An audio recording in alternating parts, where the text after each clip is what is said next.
She stood in the kitchen, overwhelmed by the mountain of groceries taking over her space.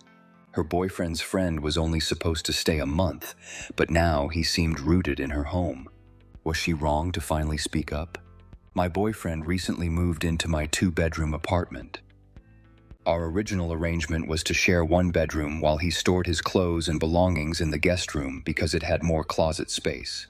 But then one of his friends fell on hard times and needed a place to stay for about a month. I barely know this friend, but because he's important to my boyfriend and seemed laid back, I agreed to let him stay. Although my boyfriend and I split the rent evenly, the utilities, renter's insurance, and internet are all under my name.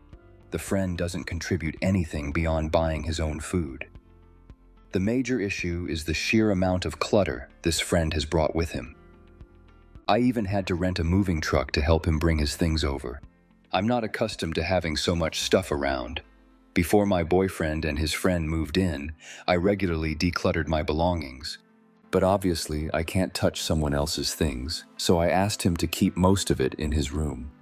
Unfortunately, the clutter has extended into the kitchen. He gets lots of food from community kitchens, packing our cabinets to the brim with cans and non-perishable items. The fridge and freezer are also overflowing.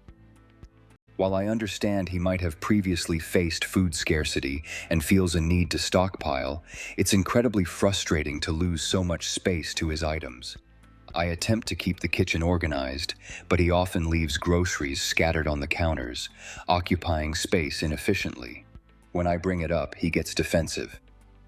Recently, he confronted me asking, "Why do you get to keep your stuff out, but I have to put mine away?"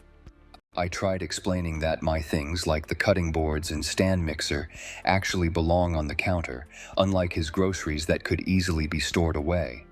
On top of everything, he's expressed that he doesn't feel at home and accused me of wanting him out. That's when I snapped. I told him, "This isn't your home. You are a guest in my home, and the least you could do is put your things away." He was upset and went to complain to my boyfriend. Now, to keep the peace, my boyfriend refrains from taking sides. He does agree that his friend is taking up too much space and that the apartment feels cramped, but he believes my outburst was unnecessarily harsh. He suggested I avoid conflict with someone who's likely to stay with us for a while longer.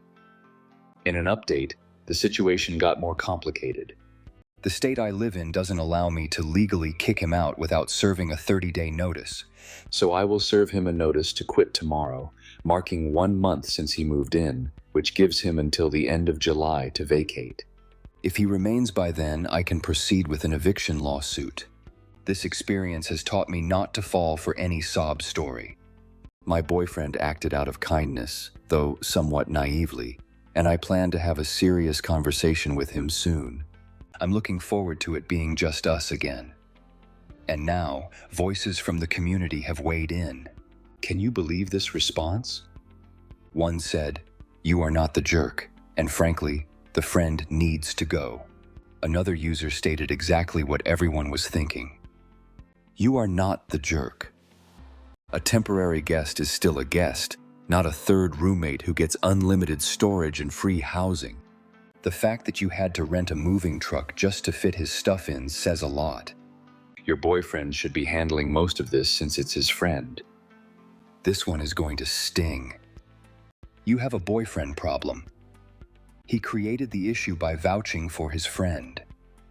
He needs to tell him to move out with all his stuff. His friend may be establishing tenant rights depending on your jurisdiction, and if he's rude and entitled now, it's only going to get worse. There's likely a reason he has no one else to stay with. He might be burning through his friends and family. If you want to hear about more tense situations like this, hit that subscribe button. And if you missed it, I just covered a story where someone confronted their own brother about deception over medical bills. The link is in the description.